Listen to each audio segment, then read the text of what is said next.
काश मैं तेरे हंसी हाथ का कंगन होता। तू बड़े प्यार से, बड़े चाव से, बड़े मान के साथ अपनी नाजुक सी कलाई में चढ़ाती मुझको,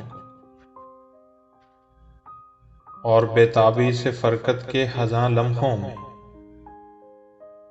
तू किसी सोच में डूबी जो घुमाती मुझको। मैं तेरे हाथ की खुशबू से महक सा जाता, जब कभी मूड में आकर मुझे चूमा करती। तेरे होंठों की हिद्दत से दहक सा जाता, रात को जब भी तू नींदों के सफर पर जाती।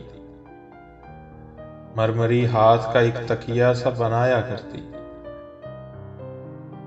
मैं तेरे कान से लगकर कई बातें करता, तेरी जुल्फों को, तेरे गालों को चूमा करता। जब भी तू बंद कबा खोलने लगती जाना, कांपी आंखों को तेरे हुस्न से खैरा करता। मुझको बेताब सा रखता तेरी चाहत का नशा,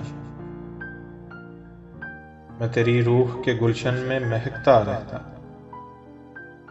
मैं तेरे जिस्म के आंगन में खनकता रहता। कुछ नहीं तो यही बेनाम सा बंधन होता। काश मैं तेरे हंसी हाथ का कंगन होता। तू बड़े प्यार से, बड़े चाव से, बड़े मान के साथ अपनी नाजुक सी कलाई में चढ़ाती मुझको। काश मैं तेरे हंसी हाथ का कंगन होता।